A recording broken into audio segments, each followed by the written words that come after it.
Hi everyone, it's Allie from the donor team. Oh, maybe now. Okay, hi everyone, it's Allie from the donor team. Just looking to get on and talk to you guys a little bit more about our donor program. I was on last week and having some technical difficulties, so I thought I'd log on again today and see if I can get some more questions answered. So feel free to drop a line below with any questions. Let me know where you're watching from. I'm not sure that I see anybody on yet. I'm just giving a minute to see if anyone hops on.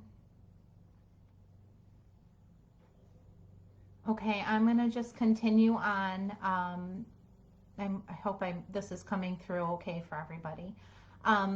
So I wanted to talk a little bit about, oh, there's somebody. Hi, Ashley. Ashley, are you able to see me? It says having trouble playing the video. Hi, Jazindia. Are you able to see me? Okay, and I don't see myself coming up here, so I'm not sure if are you, Angelique, are you able to see me?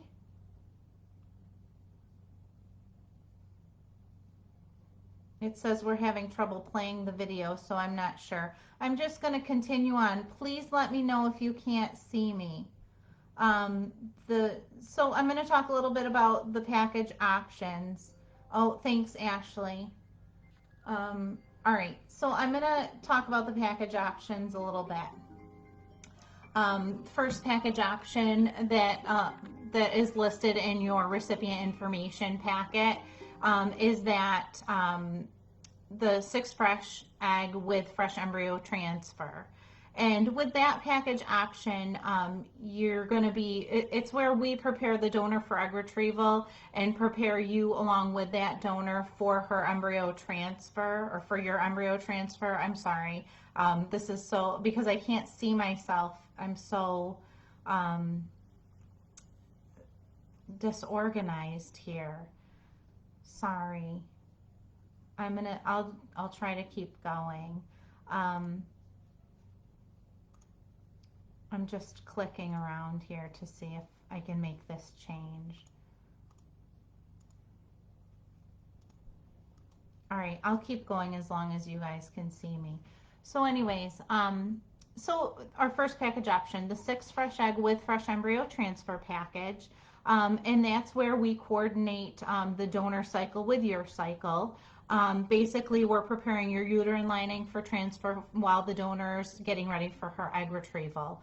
I talk a lot about a mock cycle, the mock cycle. What a mock cycle is, and sometimes you guys confuse it with a mock transfer. A mock cycle is a test to see how your uterine lining responds to estrogen. And so basically we send you for a baseline ultrasound and blood work, and then we start estrogen if everything looks good, meaning your uterine lining is thin and hormone levels are low. Start you on estrogen twice a day, and then you have a repeat ultrasound and blood work 7 to 10 days later. If your lining has thickened appropriately, your mock cycle is complete. Gives us an idea of how much estrogen and how long it takes to prepare your lining for transfer, so that we know when the donor is ready or getting ready for her egg retrieval, we can get you ready at the same time and on time. And so this is a great thing to do ahead of time. Make sure you can respond to the estrogen the way you're supposed to, and then everything should usually happen seamlessly. There are always some hiccups, and so we work those out along the way. So that's the first package option, is that 6 fresh egg with fresh embryo transfer. The second package option, which is our most popular option because it offers you some flexibility with the cycle, is that 6 fresh egg to create and freeze embryo package option.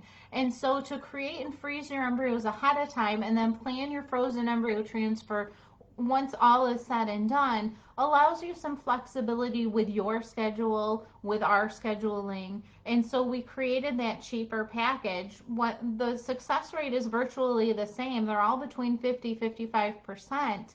But you get that flexibility with that. And so I will oftentimes, especially if you're traveling from out of state, I'll oftentimes talk you into doing that package because it's a great option. The third package option is the 6 frozen egg package. So we have eggs left over, and I hate to use the word leftover because they're not leftovers like you might think. They're extra eggs. They're eggs that are there still mature, good quality eggs after we have satisfied recipient contracts, the recipients that are receiving fresh eggs from an egg retrieval. So these are extra eggs. And what we do with those extra eggs is instead of throwing them out, we can freeze them for our egg bank for your use. So for those recipients that are anxious about moving forward and want to get those eggs and get going, those banked eggs are a great option. What I always tell my recipients though about banked eggs is that if you can imagine it's one single cell that we're freezing and thawing, that one single cell is very delicate. And so sometimes we do lose eggs in a freeze thaw. There's very little that we can do about that. It's a delicate procedure. We have the best embryologists working on these eggs. So you really need to expect that you may lose an egg or two in a freeze thaw. My hope is for 50% or more of those eggs to survive the thaw, and I want to see 1 to 2 good quality embryos to transfer.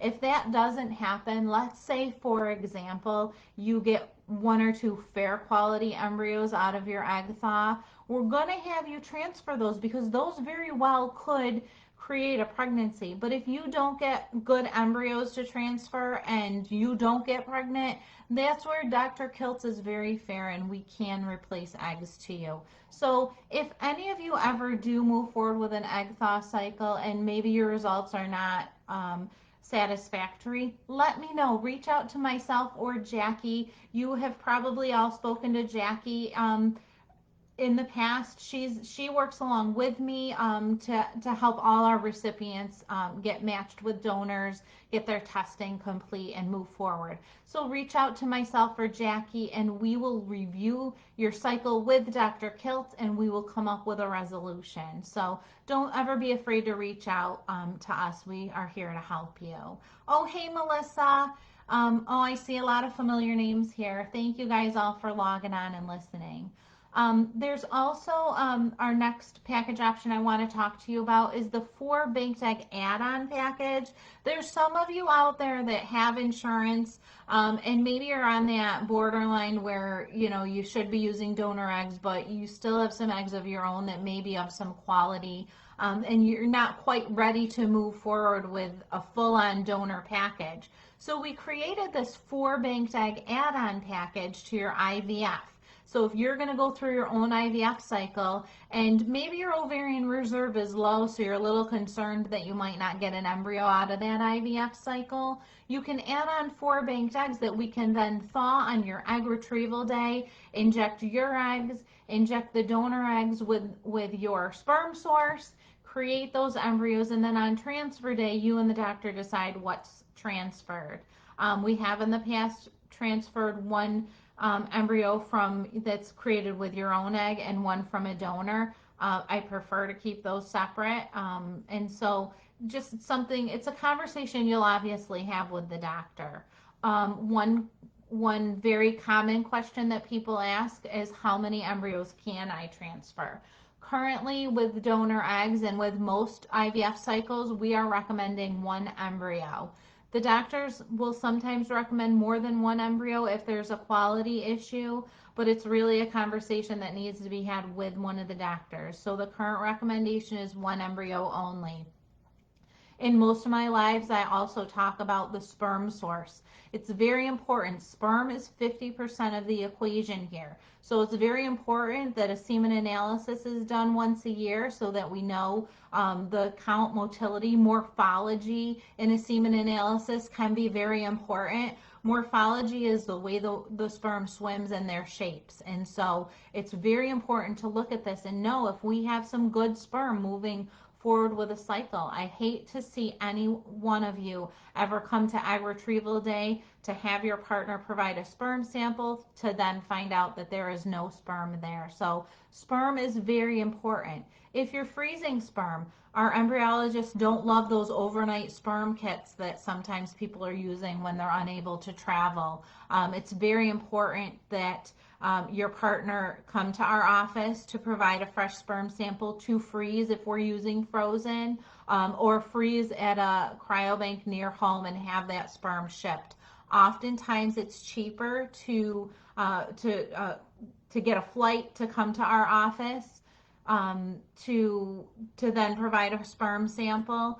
Make sure if you are coming to our office to freeze your sperm sample that your partner makes an appointment. It's not a procedure that that you can just show up and provide your sample. We need to make those appointments. It takes several hours to freeze sperm, so the lab certainly doesn't want a sperm sample at 4 p.m. because they're all trying to leave for the day. And I think that, let's see, I also wanted to talk, I made myself a quick list here. I wanted to talk about outside monitoring. A lot of my recipients are from out of state, so it's important that you have a place to go that can do a transvaginal ultrasound and blood work. Some people will go to a local walk-in lab for their blood work and a radiology clinic or their GYN for their ultrasounds. It's important for you to reach out to these places ahead of time for pricing and also to find out if we can get same day or next day results. So make sure that you're taking a look at that, checking that out, doing a little research ahead of time. I'm not sure, is everybody still seeing me up here? Because I still don't see myself and I'm going on and on. So I don't want to keep going if nobody can see me. Can somebody just comment and let me know? Last I see is Melissa.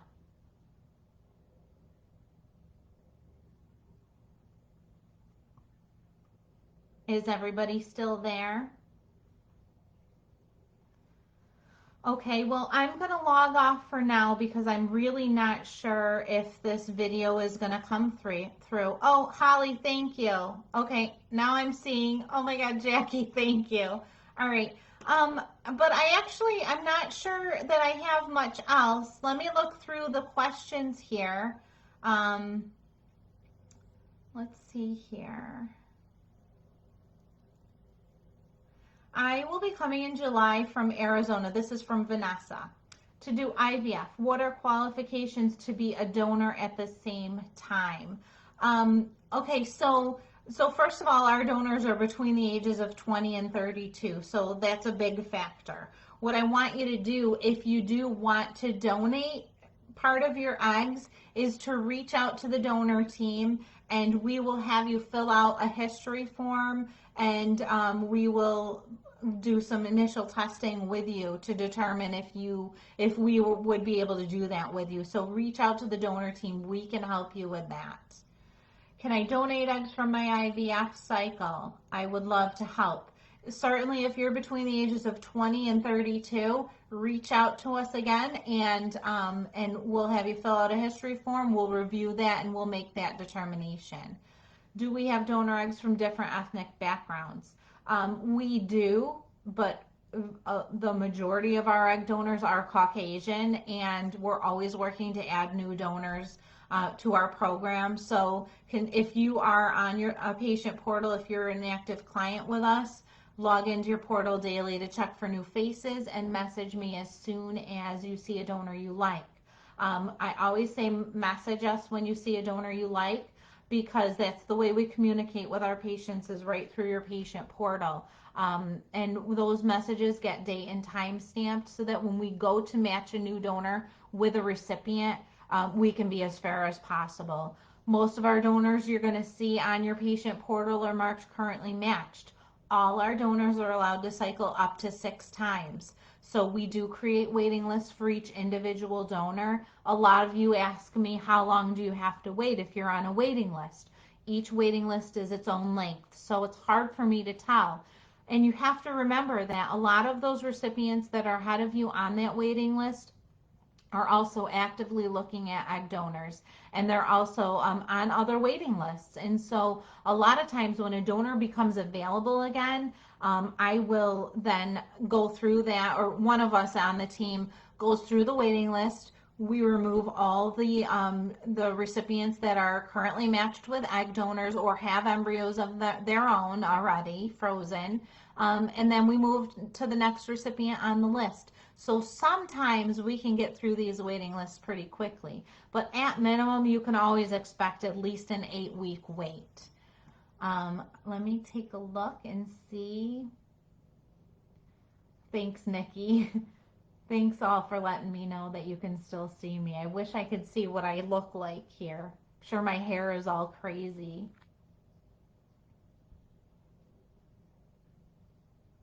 How often do the donors cycle? That's a good one, Angelique. So each donor cycle takes about 8 weeks. What happens when we match a donor is we then have her reach out with a period. That can take a couple of weeks.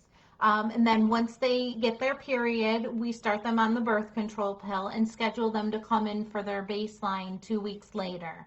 And then from there, about 5 days later, typically they'll start their medications. And so a lot of you ask me about why they don't come in on day 3 like you would for a normal IVF cycle. The birth control pill helps us to quiet the ovaries and recruit follicles to the surface of the ovaries. It helps to make a more even stimulation. So if we're able to use the birth control with a donor, we will often do that. It just helps to maximize the cycle. We want you to get all the eggs that you're hoping for and good quality eggs. So we have a great protocol that we follow, and it typically works out in the end. And so sometimes though, we do have to consider that each donor cycle is different. Each cycle in itself is different. And where one donor can do really well one cycle, the next cycle, maybe we don't get as many eggs. And I don't always have the answer for that. There are situations, just so you have reasonable expectations, there are situations where a donor does great. Her stimulation looks great. Follicles are growing as they should. Labs look great. We have them take a trigger shot. They come in for egg retrieval on egg retrieval day, and we get no eggs. Sometimes I just don't have the answer as to why. Sometimes it's personal error. We don't often know. But when those situations happen, of course, Jackie and I hate to make those phone calls, but we're willing to work with you to help and make that work. We will often check with the donor, see if she will cycle again right away, and we can get you those eggs in the next cycle. Or you can choose, if you don't want to wait for that donor or try with that donor again, we can help look at some wait lists and get you on some wait lists and get you another chance. But you're not going to be charged. Here's a common question: will I be charged for eggs I don't receive? You're not going to be charged if you don't receive eggs. We're going to take whatever money you've paid for that cycle, if you hadn't received eggs, and put that towards your next cycle. Again, Dr. Kiltz is very fair with these cycles. If you ever have an issue, I want you to for sure reach out to Jackie or I. We're here to help. Jackie will be on vacation next week, so it'll be just me. It's been very busy. The messages are coming in very quickly. I'm trying to keep up, but there is about a 48-hour turnaround with some of these questions. And I apologize for those delays. I'm doing as best I can. Still working on getting some help. And so hopefully I can make this a more seamless process for you all. Let me see what else I have. How many % chance of first IVF cycle for women with PCOS, FALS? I think that this is a regular IVF question, and while I've been working with Dr. Kiltz for 11 years, it's appropriate to ask me these questions, but I typically need more information than just polycystic ovarian syndrome. It depends on your age and your BMI. We've got to consider, and also the sperm source. And if you're working with sperm that's not good quality, if you're working with sperm that needs to be retrieved as well. Those are factors. If your uterine cavity is not normal, if maybe you have a polyp, if you have endometriosis, if you have other medical issues going on, it's all going to affect your success. SART.org is a great place to go, a great website to go to look at national data success rates. Our data is on there from past years, but you're going to notice a difference in our data versus others. Dr. Kiltz is non-selective of our patients. We really allow everybody a chance to cycle regardless of their situation. Certainly we want to make sure everybody is in good health before moving forward, but because we're non-selective, it does affect our success rate on paper. If you want to know a little bit more about how your personal success will be, then it's important for you to schedule a follow-up talk with one of the doctors. Thank you for reminding me. I'm going to call you at 2. I've got 2 hours and you're on my schedule. Thanks for your reminder. Let's see, Sherry. Hi, Allie. My little daughter is turning 5 months soon. Thank you for all your help with my donor. I'm so grateful to you all. Thank you for your kind words. This is the part I love hearing these things, and that's why I love my job. So I'm going to leave it on that note. I don't see any other outstanding questions. Thanks for listening today, and any new news that I have, I'll hop on maybe in another week or 2. You guys have a great Thursday, have a great weekend, and stay well. Bye-bye.